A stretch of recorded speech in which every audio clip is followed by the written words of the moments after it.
Terus umur saya 37 tahun, tidak pernah tinggal di rumah.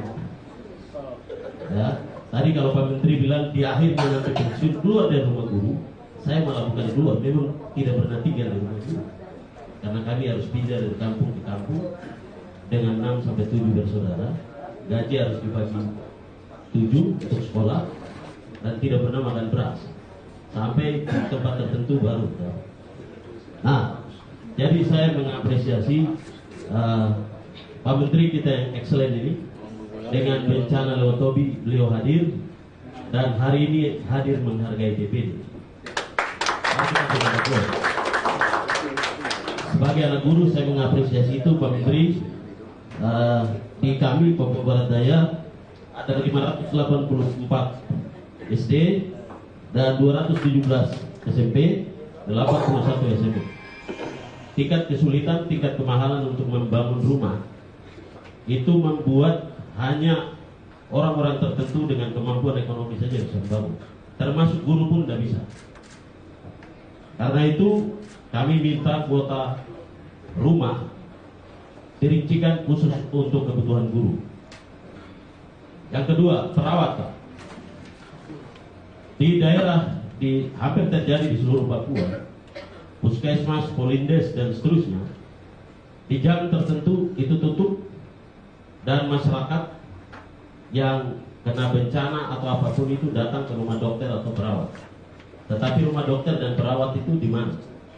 Di luar jam kerja.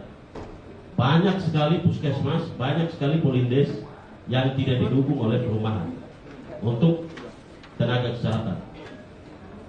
Sehingga kita minta, kalau tadi saya membagi-bagikan 38.000 bagi 3 juta rumah berarti 78.000. Tinggal diperuntukkan setiap provinsi kebutuhannya apa?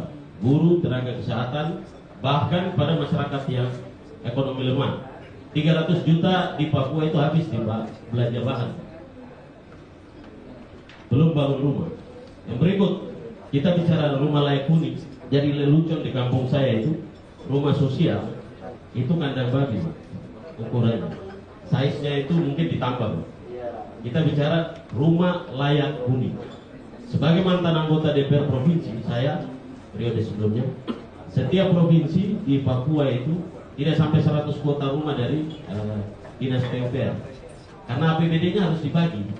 Kalau ditumpuk di satu tempat, dinas yang lain korban. Karena itu kita minta kuota ditambah. Oke, bagus. Ya, terakhir, Pak. Ya. Itu karena tingkat kesulitan dan kemiskinan. Ada hal yang luar biasa. Korban pengungsi akibat konflik.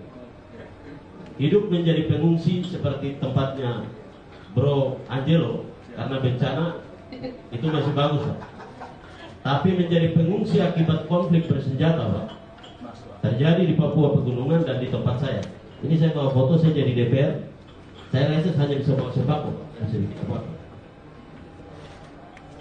Ketika masih di provinsi, apa yang kami minta, kalau memang mereka direlokasi permanen, maka disediakan tempat dan kementerian harus menjemput ini sebagai program krusial.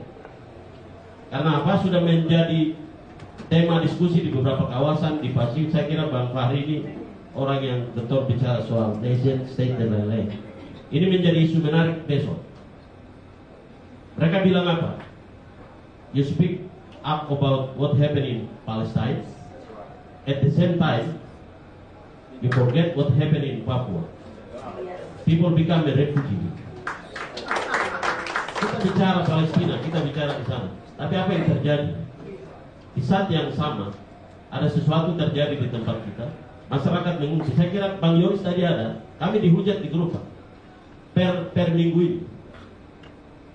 Mengurus hidup sebagai pengungsi itu mulai dari nol, Pak. Anak-anak harus dipikirkan bagaimana keberlanjutan sekolahnya, makannya, menumpang di rumah orang, di kampung orang. Itu tidak enak, Pak. Jadi menurut saya satu pendidikan, kesehatan, yang kedua masyarakat ekonomi, yang ketiga, yang keempat untuk pengungsi. Kalau mereka pengungsi untuk permanen selanjutnya, artinya meninggalkan kampung halamannya. Apa yang terjadi teman saya Mas Maja Seruka ini di daerah mereka dan di tempat saya di Kabupaten Membra. Cocok. Ya, yang saya usul terakhir. Oke. Pak Menteri, Ada contoh menarik dari teman saya dari Ternate, DPD bisa dilibatkan. Persis. Untuk berkomunikasi, meyakinkan pemerintah daerah untuk menyediakan tanah. Yang berikut, konsolidasi dana bagi hasil migas, konsolidasi dana CSR. Itu selain minyak dan gas, tapi juga tambang, batu bara, ya, hutan dan lain-lain seperti sawit.